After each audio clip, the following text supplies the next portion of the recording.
Well, if you can't find Melly, you're not gonna find, our community. Yeah, but I've got down here Aschaffenburg. That's where we were stationed. That was where military housing was? Yeah, That's the where we base. were stationed, Yeah. period. No, that's a long way. So they have a base there in Yeah. Aschaffenburg. When did you enlist in the army? I graduated high school 41, and then a friend of mine and I, we got on a chicken truck that's taking chickens to Cleveland from Ottoville, and we got a free ride that way because we had a ride on the back of the truck. We wasn't in the cab or nothing. We was on the back of the truck, and we got in there. There was Click Hirschman, a person that lived right next to us in Ottoville. Him and his wife, and he had 2 or 3 children that lived in Cleveland on Pulaski Street. So,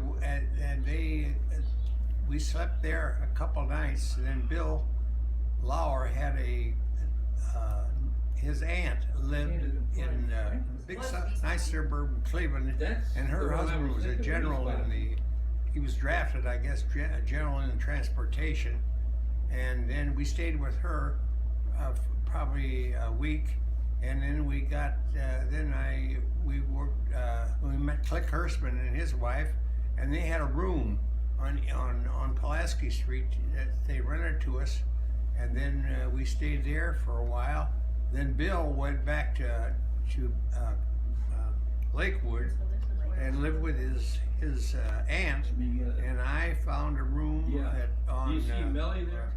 West 25th Street, rented a room, and that was closer because before that, to go to Alcoa, and we made airplane propellers and crankcases for airplanes, and it was closer to Alcoa because I had to make 3 transfers to get there on streetcars, and so I was there until I kept tired of looking at that guy in public square in Cleveland, kept saying, "I want you in the United States Army."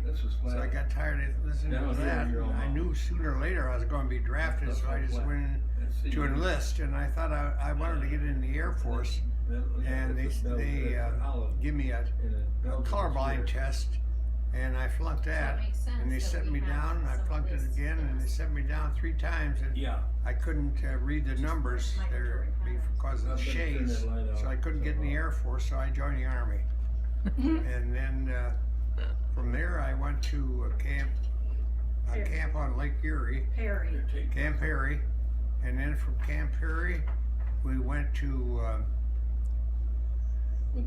Chicago, and then we went from Chicago to Texarkana, Texas.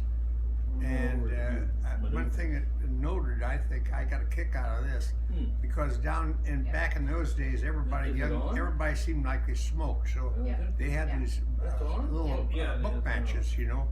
And on the back of the book matches said, "It's as far from Chicago to Texarkana, Texas, as it is from Texarkana, Texas to El Paso, Texas." In other words, it's as far from across Texas as it is from Texas to Chicago on the Great Lakes. And it was just a little note that I got a big kick out of it and remember it to this day. Now we would travel because that made quite an for impression. maneuvers. And then we went from there. Then we were assigned to our own outfit. So I was assigned to the 99th Division, which was just being formed in Camp Van Dorn, Mississippi. It was a brand new camp. When we got there, they didn't even have doors on the barracks yet, and they were all tar paper barracks.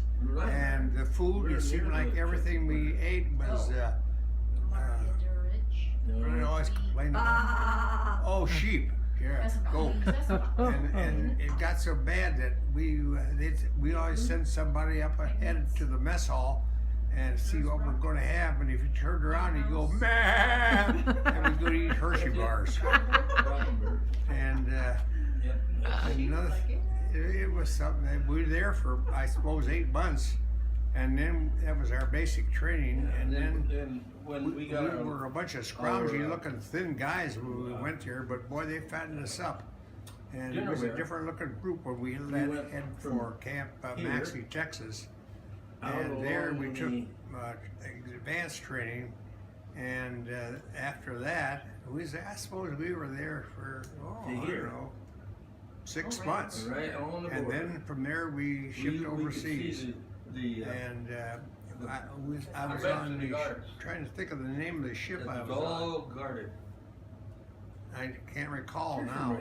But anyway, when we got, I remember we were coming closer to England. I lost it. I remember I seen the quite close to Dover because I remembered them from when I was a kid in school. And then when we pulled into Southampton, where we were going, that was our port of embark, where we were getting unloaded. The civilians in England, they were looking at us, and I remember some saying to one another, "Hey, they're looking younger now. You're younger people, you know." So then we stayed there for, Moved the whole, I don't recall how all long. everything. And then we got on LSTs and we crossed the English Channel and we landed at Le Havre. And the funny thing about Le Havre, we just got there and we was on landing ships where they dropped the gate or whatever you want to call it. You run off and onto the shore, you know. And no more than we got there, and here's something coming out of the sky, going, Dropping there. and I said, "What the heck? We ain't got here, and somebody's bombing already." And here it was, this thing hit the ground and it bounced way up in the air. And I said, "Well, we said that ain't no bomb." There's Grubber. And what it was a fighter plane that was going in as support for the bombers. It dropped their gas tanks. What they did, they carried extra gas tanks so they could go deeper into Germany and still get back to England. Right. And that was one of them gas tanks. It was I never heard anything like that after that. But from there, then we went to Belgium, and of course from there on, you can read all about that in the paper. That's where the Battle of the Bulge was. That was, no, the Battle of the Bulge was toward the end of it. Ah. And it's I not can't that far remember from all them Biden, different towns. No, which is we was legit. over there for Across the border. a year and a half, Yeah. probably. But Dropping box. that Battle of the Bulge, when them Germans, Dropping borders. they were so good. They wrapped their tanks in burlap, so they could bring these things up, and nobody couldn't hear them, you know. And they done all kinds of things like that. Of course, this is in Germany where they were. They knew this is their neck of the woods. Right. And then on the January 19th, was it? That was when the Battle of the Bulge started. Some did, but not me. I turned that off. If you were in the foxholes then, you were either dead or wounded. Oh, Yeah. that's Grandpa. And we had When they get home, Is it our, your machine? our battery Map. commander was he was dug in, and three other guys, radio It's a street operator, map. Arnold. and Meaning the it's a one shell, first road Lieutenant Mount was his name. He just the day before he heard his wife had a baby girl, and that morning he was killed. Ooh. And all the rest of those guys that weren't dug in were all wounded. So that's just kind of it was terrible. How big was your unit? How big was your unit? Because I know like the a division is, I don't know, 10,000? Yeah, the division was 10,000. Huge. Yeah. It shrunk. It's a whole lot different now. What we done, we Yeah. laid the wire. You laid the wire, that's what I mean, but somebody up at the other end of the wire would call the shots for the coordinates and stuff. They were the four observers. Yeah, They radioed back Yeah. to the guns to the guns. what powder charge to use and what and what the deflection. Stores I Base deflection hear left, about, base but deflection they're not right, there anymore. charge Well, 5, fuse quick. This is the store I think. I'm not sure they did Claude was that. talking about. I know they did $8. that. Mhm. That's what we Because did. when I acted as a floor observer, I didn't do that. You just have to pull a You weren't in a war. Well, no, but you told them where it was Oh, yeah. located Together. from your vision All of the three. map, All three and then they together. did the adjustments back in the guns. Well, the But you point have to- observer was actually Oh, that seeing is the a- enemy. I understand It's that. probably the other one that. What else is And there you to can't understand? Open that window. Well, he could, from the map, this is how we were taught. You spot the target, whatever it is, and you tell them where it is. And then they figure out the amount of the charge that they put into it. Well, you're talking about a 155 unit. Yeah, I'm speaking of a 105. 105. Yeah. But even with 105, Well, you put in one- up to 7 different charges. A 105, they don't have powder bags. Yes, they do. I meant, excuse me. No, well, not 155. The 105. 105 has powder bags? I never thought that. Oh, yeah. I thought the 155 said. We had 7 charges. All you had to do is decide. Well, the guy over there in the other tent, FTC, would tell you 4 charges or 5 or 7. Generally, it wasn't 7. I never seen a 105, so I don't know No. nothing about what you're talking about. Well, that much I do know. And It's a lot more than the rest of Is us. this a gun? yeah, there are guns. These things here you call weapons. Handheld weapons. A rifle, perhaps, Yeah. but never call this kind of a gadget a gun. Ever. Okay, Right. got it. It's a big thing on a tripod, that's a gun, Here. That's weapon. that's a weapon. Oh, you mean a machine gun? What is a 105? It It's a- shoots it's a around cal- about that big around. It's a caliber of an artillery piece. Yeah, 105 millimeters around. And is it And you move it around on a tripod? on on the truck. wheels, yeah. Oh. It- And then when you deposit it, then you have to maneuver it by hand. Yeah. But generally, it's put in place where you want it. Pretty much. Division, did you have anybody from home that you knew? Oh, yeah. Well, no, not from Otterville, but I knew guys from Toledo. Jack Gardner, matter of fact, bought a house on Sheila Drive.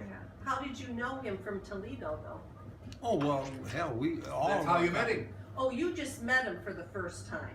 So was it nobody that you knew before you went in the Oh, army? no. No, I never knew anybody in it. Patty, the odds of you being associated with somebody from your Putnam hometown? County? But now, when you're over there, Dad, and you said you were over there for a year and a half in Europe before you had that Battle of the Bulge, what was it like, Monday through Friday? Did you have some weekends off? I mean, do you know it's Wednesday at noon? Do you have a wristwatch? What's it like?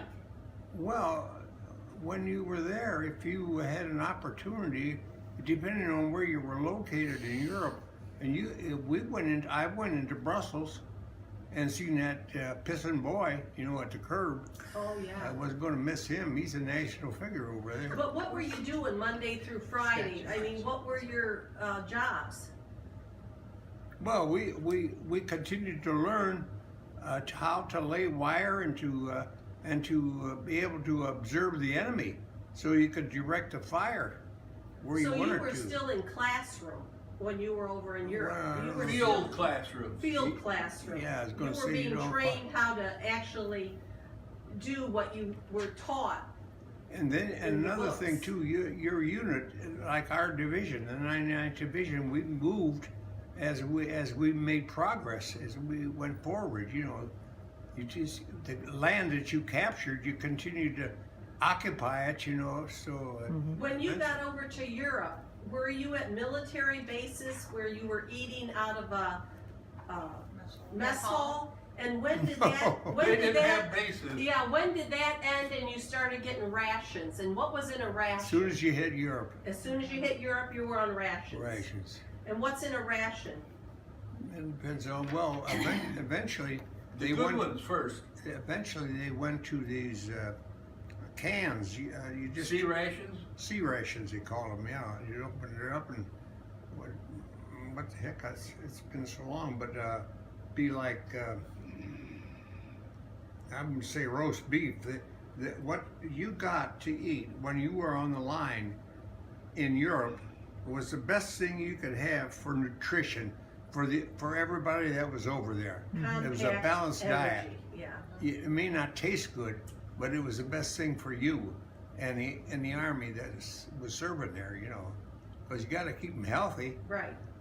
So And they would trade this and that. I hate, I'll trade this for that. They still do That that. was, that Aaron continues. talks about that. But we didn't trade much because it was always seemed to be eating the same thing. What are you going to trade for? You know. Well, maybe you could eat 2 of those and they could eat 2 of the other. did they give you a candy bar in there?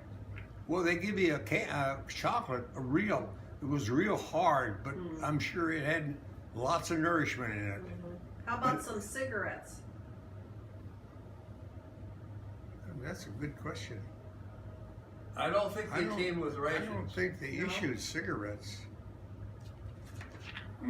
That's a good question. I don't remember. Wired that.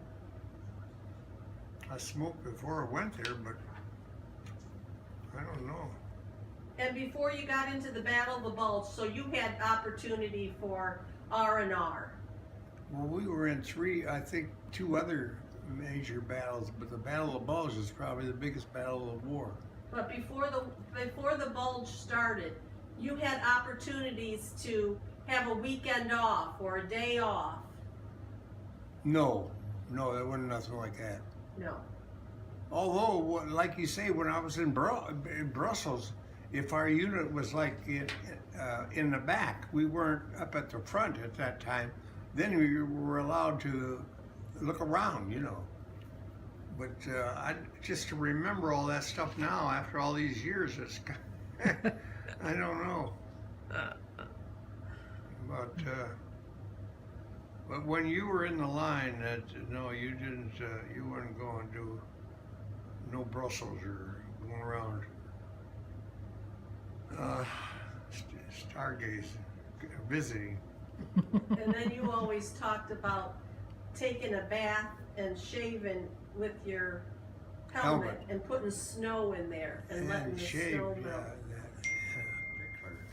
That it was colder than heck that winter. Oh my God, it was the coldest record on for Belgium to have that winter. Of course. Well, you had to dig in to keep halfway warm and make sure you got everything you can keep on you. And the guys in there too, we got like dugouts. We dug holes and then we stayed together, like 4 or 5 of them together. You know, and of course, one thing about the Army, they probably gave you a good equipment. I mean, overcoats and stuff to keep you warm, and shoes and socks and pants, everything. Everything was good to survival, meant for survival. Nope, I can't. What do you remember about the end of the war? It had to do with maybe that's the. That's a good question. I tell you, when you're in the service like that and you're just amongst a whole bunch of soldiers, Yeah. you don't know what's going on the Toledo Blade, you know, or things like that. You just keep marching. You just march and you go where the action is, you know, because that's where you're at there in the first place. But I don't know. Boy, it would be a great sigh of relief for everybody that was there. I tell you, Yeah. obviously. This was the heart of the war. This was heavy industry. I remember all heavy industry. when I was going to the hospital right at the end, and the night that I was going to the hospital, the war ended. Wow. And everybody was shooting guns and rifles and everything, you know. And I thought to myself, well, son of a gun, you go through all this time and I'm lining up going to a hospital because I couldn't sleep. I had a hell of a time going to sleep. Yeah. Couldn't You went. be. Do you remember going to one of those sub camps in Dachau No. at the end? It was The all in longest May. winter is in there. That's the second book. That was the first one. This is the second book of the 99th Division. and that really talks about the Because I Battle had of to the read Bulge. it out of one of Was your it books. Dachau, concentration camp? Yeah, and they had a main camp, but then there were many sub camps. I have to look. Your group never was at a concentration camp, was it, Dad? No. Yeah. Well, you know, a division is 15,000 men. Yeah, I know it's huge, and I was also reading that Patton was it Well, Patton? he was the commander of our outfit. Right. our At the division. end, he came over and was assigned to the I 99. remember one day, and this is something I remember too vividly because of the circumstances. I seen George Patton The guy and his that wrote the pistol book and his driver just going right in front of us down. I was sitting on a hill, us guys were going right down this hill, and it was the day Roosevelt but died. not a Ranger battalion. Oh, wow. but that- And that's why you can remember that. You Recon. put two and two together, Right. you just never forget that. The day we heard Roosevelt died is the day I seen George Patton in person.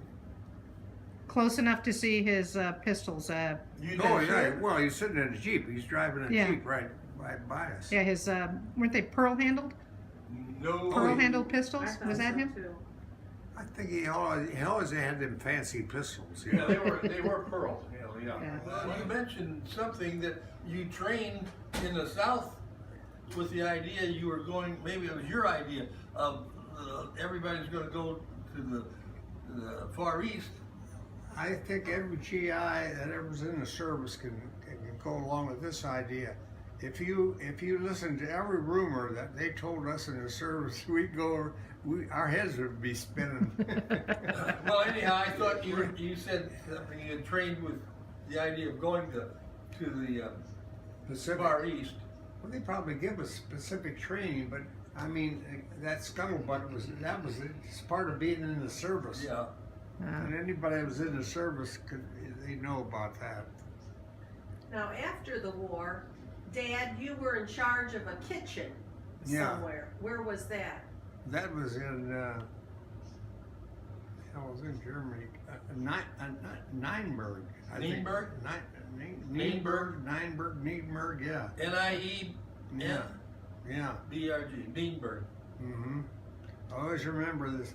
The house across the street was really a nice house. And where we had this kitchen where we ate was a nice place too. But they had a stork's nest right on top of the chimney. Oh, yeah.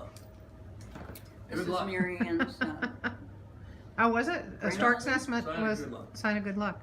she was a teacher. Huh.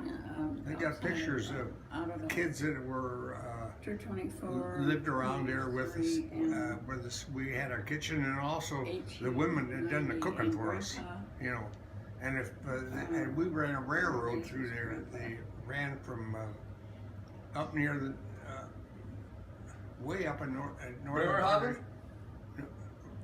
maybe Bremen? Bremen, probably. Bremen, yeah, Bremen down to Hanover.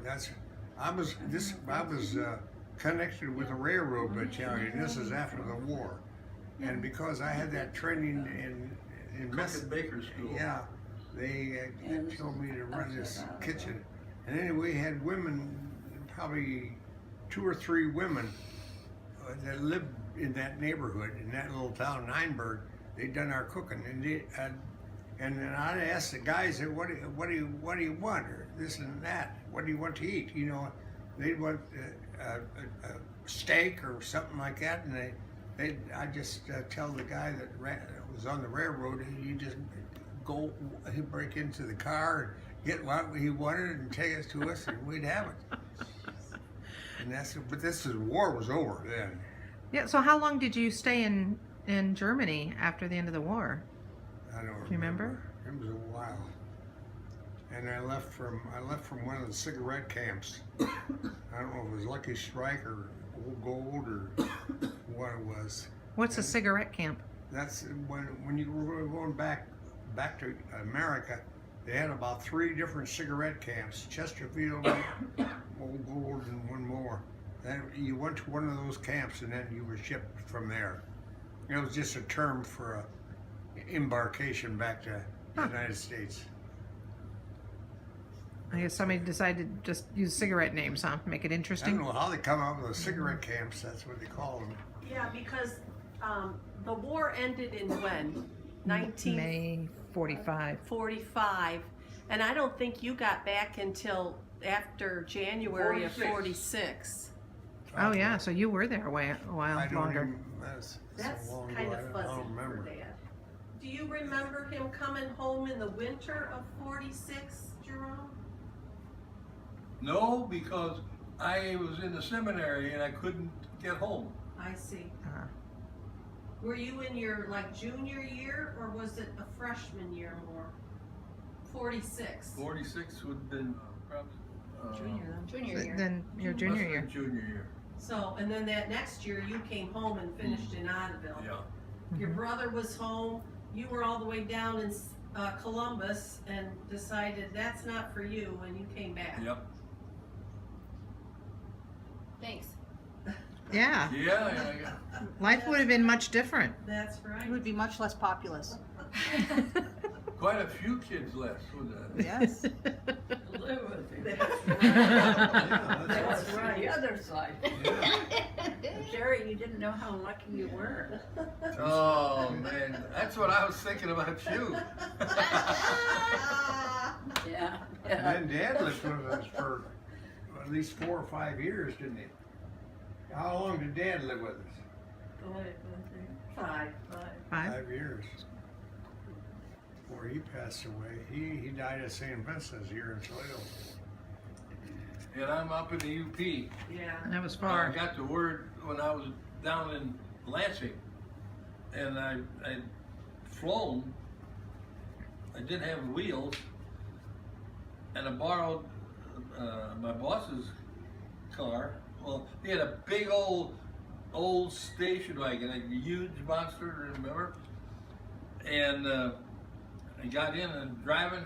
It's night now. I'm driving to Toledo from Lansing, and I looked at the gas stage. Showed empty.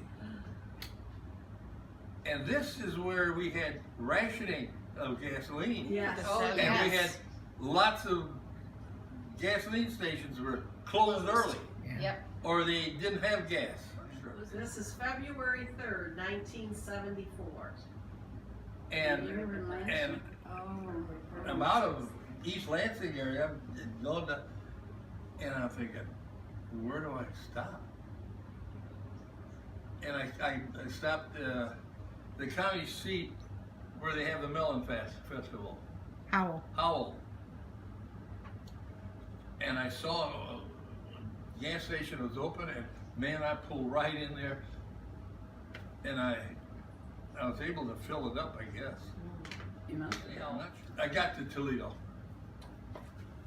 and that's when I realized that Dad was gone. Claude wouldn't tell me he passed earlier. The night that Dad died, right before that, at St. V's, there was a one of them alerts, you know, for the nurses or the doctors or whatever. And Romy Kessler died right before Dad. He was from Ottoville, you know. Oh yeah, That was unique. I mean, a little town like Ottoville and two of a them big died in hospital St. like St. V's, and 2 people would die St. Vincent. within a few hours of each other. Mm.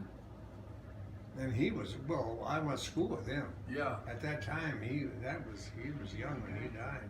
I don't know what he died of. Well, and Mom and Dad had just been to the hospital and they just got home and weren't home that long and we got the phone call. Remember Oh, yeah, Dad? that he passed That away. You need to come back. yeah. I remember Dad was going, making noises like this, and I remember I took his jaw, I got it held together, and I put a tube all the way down into his stomach. And then later on, in retrospect, I thought about it, and I said, well, that was his death rattle. I didn't realize. I thought something was in his Yeah. throat.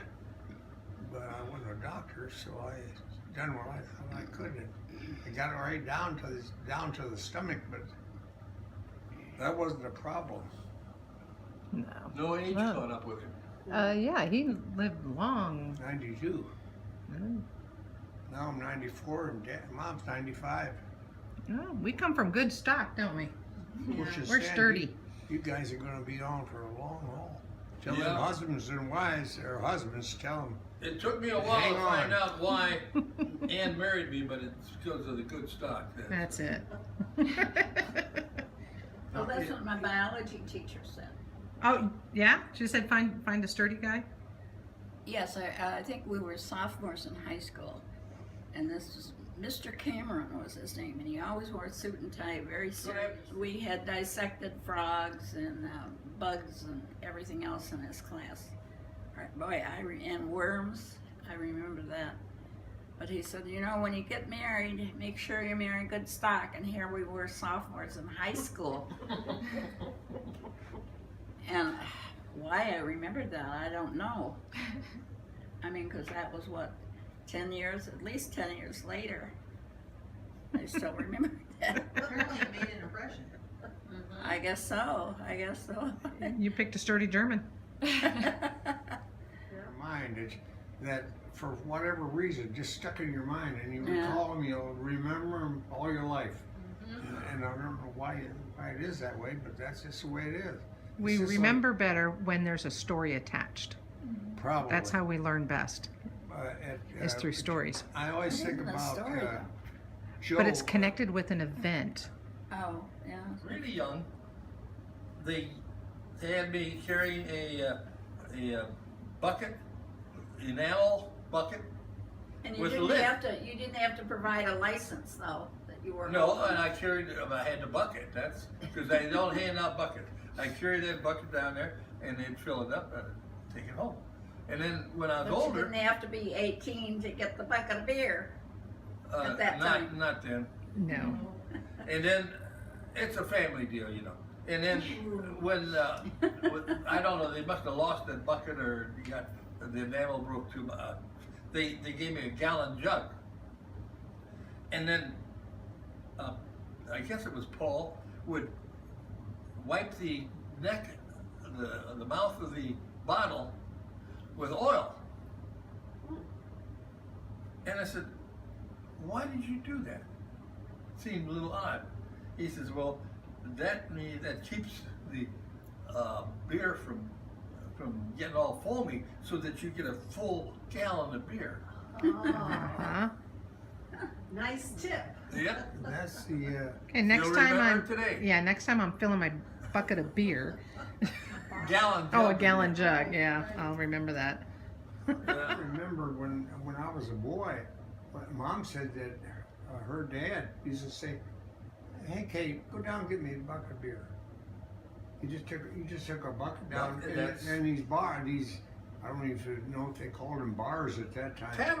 Taverns. They were close, you know. And this is a real German town, and it gets much more German than Cincinnati. But anyway, that's what they did in those days. They didn't have these bottles like we have today. But they had that bucket.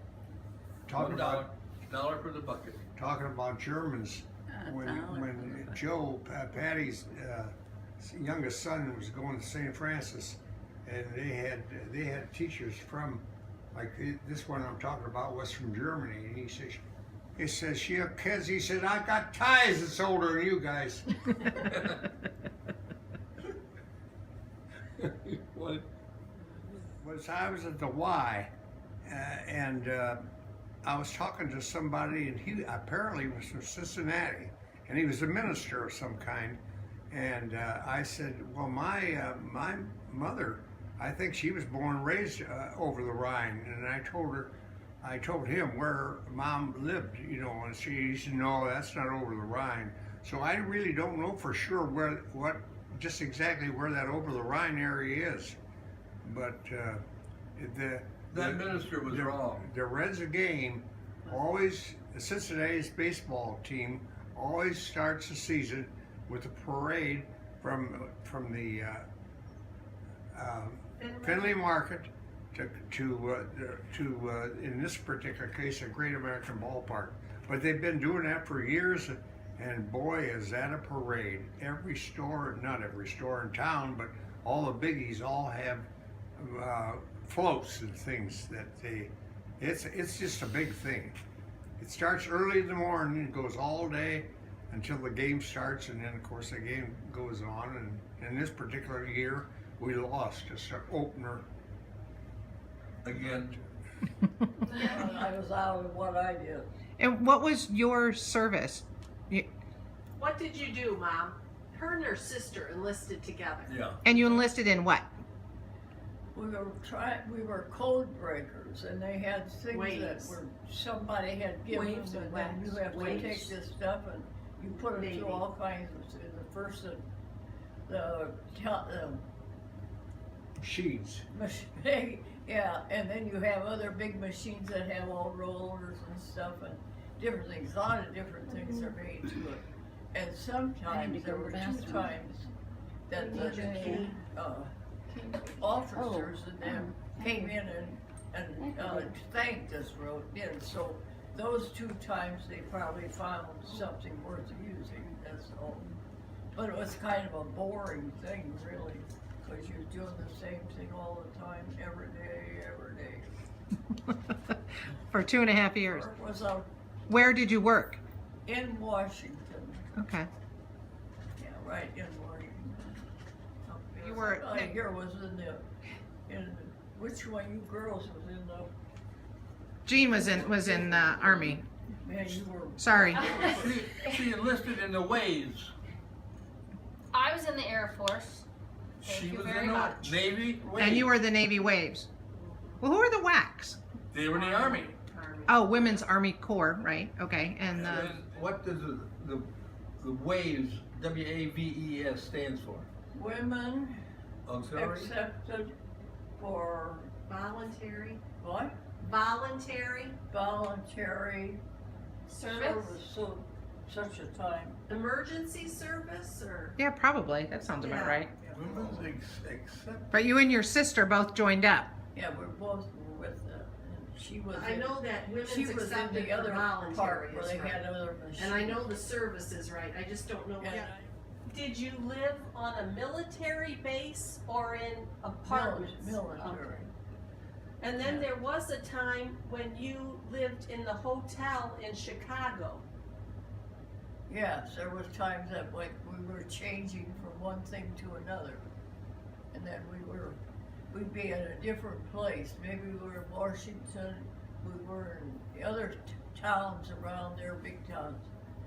When you went from one job that you were doing and went to do another job. Cause when Claudia lived in Chicago and we went down on Magnificent Mile and then we went further down, that hotel that you stayed in was still there. Yeah.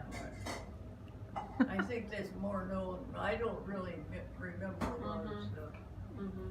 I told you about whatever time it was, I lost all my knowledge. I never knew you switched towns. I always thought you were stationed in DC, period. Now I know that you went to Chicago also. Well, that was before actually that I did that other work. Oh, That was oh. the part Maybe that. they were was trained. Once you got into the first. code stuff, you Yeah. stayed put. Yeah. They finally got you in the right niche. My social security number. 040-32121. That's your military number? Dog takes. What's yours? What's your military Well, number? that's Canada. Mom, do you remember your military number? Dog takes. She did. I always did, but I don't think I do right now.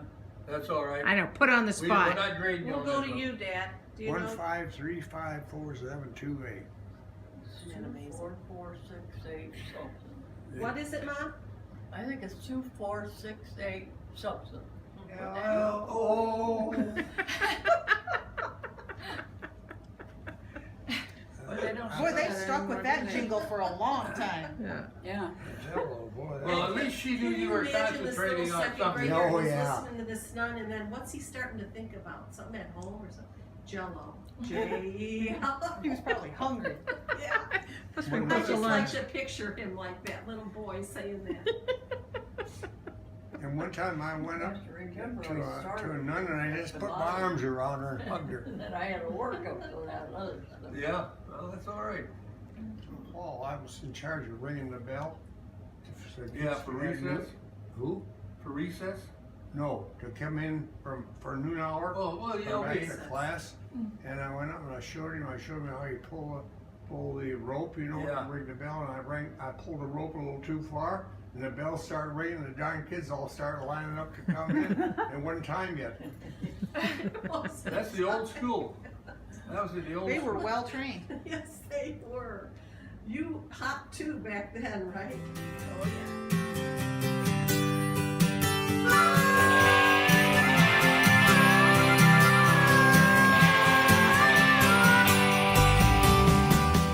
I know. There we are. Look at the beauty of you. I know.